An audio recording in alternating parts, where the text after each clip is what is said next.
I'm going to show you how to create a gradient from Canva in Scratch of any different color combo that you want so that you can do stuff like this, this, and this.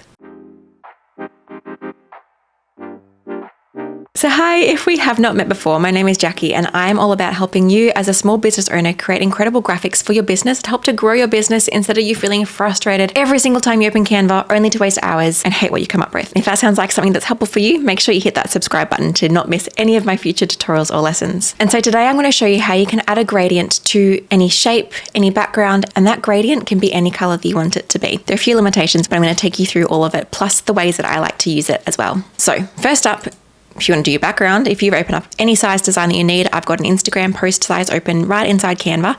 And to change the background color into a gradient, all I need to do is click on the background for beginning, so you can see that my background is highlighted because of this purple square around it, and click on our color wheel here. If I do that, I can change it to a color. Amazing. If I then click on this color, kind of hover over it inside the document colors section, not inside my brand kit, which is what this is, but over here, this little options kind of toggle comes on. And if I click on that again, it's going to bring up some options here, so I can then move this around to change the color as I need to. Or if I toggle over from solid color here all the way over to gradient, I now have the option to add in gradient colors into my design. Canva just automatically picks a color for you to begin with, but you can then click on this color and change it to any color that you like. So you can move around the color spectrum here. You can change if it's going to be transparent or if it's going to be clear, or you can even use your eyedropper. Now, the only annoying thing that, at least at the time of recording, this doesn't bring up my brand kit or any document colors. I have to kind of find them within here. I can actually click on this eyedropper tool though, and if I could see my document colors up here, I could use the eyedropper to select any color, but what I can't see, I can't select, which is annoying, but that's okay. Now with a gradient, unless I'm doing like a rainbow colorful gradient, I actually prefer doing subtle gradients. Subtle gradients add a lot of depth to a design without kind of overcomplicating the design and making it too busy. So what I love to do is actually grab my eyedropper tool and not select a different color, but select the same color. So I'm bringing my little eyedropper over to the color that's already in my gradient and clicking. So now I've got two of the same color. I'm then going to bring down my little circle here that selects the color on the spectrum here and drag it down just to the right a little bit, so diagonally down. You can see here if I go down quite a lot, it'll be quite a strong gradient, but if I just go down a little bit, it's quite a subtle gradient, and that just brings some real depth to the design. So I'm going to clear out of this, and then I can choose which way I want the design to look. So I'm going to make this quite a strong gradient just so I can show you what I'm doing, and then I'm going to bring it back to what I like it to be. So I've got a left to right option. I've then got an up to down option. I've got a diagonal option. I've also got a radial option, or I've got this one here, which you might wonder, how is this different to the diagonal one? But it's actually kind of like, you can picture like if you had a stage light shining down from up here, that's more what this gradient looks like in comparison to the direct angled gradient. So anyway, I love this radial one, and I'll show you what I love with it. So if I bring this up to more of a subtle kind of color, you can see here, it's kind of like got a subtle vignette to it. And if I put some text or a picture on here, this like elevates the design so much just with a couple of clicks. So that's how I can insert a gradient into my background. Let's now insert a gradient into a shape. So I'm going to grab a shape over here. Now it's worth noting that you can't just add a gradient into any shapes. If I just insert this Instagram logo, for example, I can then change the color of this up here to my purple, but I can't actually click. If I click on like the filter option of this, there's no option to toggle over to gradient. That's because inside a lot of elements, we can't change the colors to a gradient. It just has to be a solid color. So if you can't see the gradient option, it's usually because you've got an element selected. I can, however, do this for a shape. So if I go back over to my elements tab, if I don't click on this came from the graphics section, if instead I go down to the shapes section here and press see all, I can use any of these shapes and have them as a gradient. So for example, I love doing something like this one here. If I insert this in, I can then change the corner rounding to have that rounded, so it's more of a little soft sticker. And then I can click on the color, click on my little filter option, toggle across to gradient, and then I can change this gradient to being whatever I want it to be. Now, say for example, you wanted something that's a bit more dynamic than the subtle gradient I just shared with you. I can then click this and make it whatever I want. Then I can add in another gradient. So I could press plus here, and I could add in a blue one. I can press plus again, and I could add in a green one. I could press plus again and add in a yellow one. And so I can do whatever I want here. And again, I can change it to up and down, diagonal, radial, or even just kind of a circular diagonal, which is really quite fun if you want to do something a little bit more playful.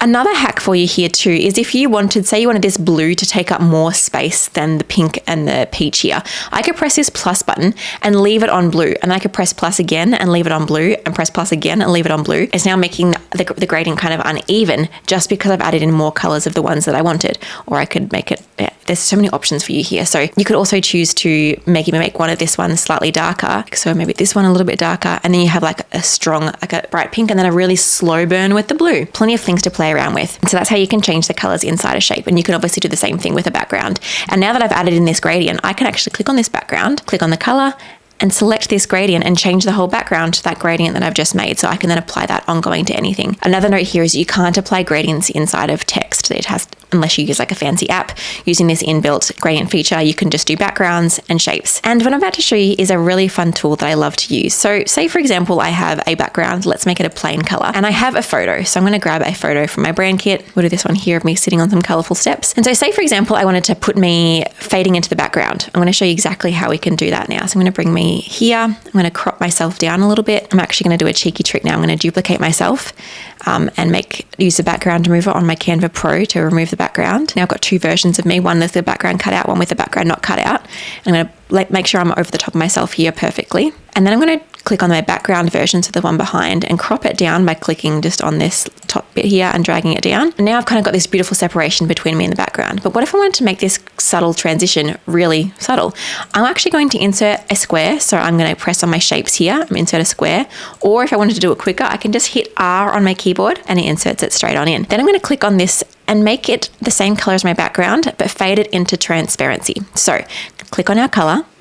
Click on our color, click on the color again to select the filtering options, toggle across to gradient, and then I'm going to grab my pink here, click on that, and use my eyedropper tool to select the same color again. Then instead of making it darker like we did before, I'm going to make it transparent. So below our color options here, we have the transparency option. So if I actually drag this circle all the way down to the bottom, it's going to become transparent. So if I drag this over the top of this image so you can see it's now got a color faded into nothing. Now there's a reason I actually faded this into the same color. So if I was to make this like a white and then fade it into a white, it kind of washes out the color a little bit as it gets to the other end. Whereas if I keep this as a purple, so if I start from the start, make this a purple and then fade it down, it becomes more of a cleaner transition. So fading into, if you want to do a really subtle transition of a color into nothing, make two of the same color and bring that transparency of the other one right down. Again, if I want it to be more subtle, I could do a half one here and then I could insert again and then make this all the way down, and then I've got something that's more subtle.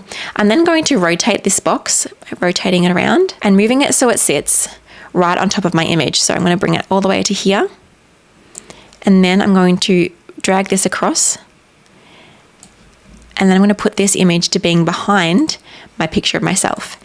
And you can see this little white line. Sometimes that's there, sometimes it glitches a little bit. If that happens for you, just click on the image and I'm just pressing up on my keyboard, just one little nudge so it is more hidden. Now you can see this photo fades perfectly into the background. If I was to take away this version of me that I had cut out on top, you can see it's kind of cutting off my head here with a gradient, which is why I don't love doing that. But if I had done it like this, I could have put this up here and still had that beautiful subtle kind of gradient. But you can see it's still going over my head a little bit, which is why I love having the background mover so the background's being faded out. But me as the subject, or whatever your subject is not being faded out with that little hack. So that's how you can do gradients right inside Canva. If you're enjoying these tricks, I have a whole lot more tricks to share with you, as well as how you can actually design strategically so every graphic you make is actually going to get you sales rather than getting scroll past. If that sounds like something that's helpful for you, I've got a free masterclass just for you. You can sign up for free, watch this great masterclass. I've got 3 mistakes you're making. I'm sharing a ton of Canva shortcuts, as well as a real life example of me creating a really strategic graphic for my business. It's called the Design Tools to 100K, and you can sign up right here, links below, QR code on the screen, and you can jump in, watch that for free, and learn how you can use design strategically to grow your business rather than waste hours inside Canva. So thanks for watching. Make sure you hit subscribe if you haven't already, and like if you liked this content, and let me know if there's anything else you'd love to learn that you haven't already learned in that Design Tools Masterclass. All right, I'll see you next time.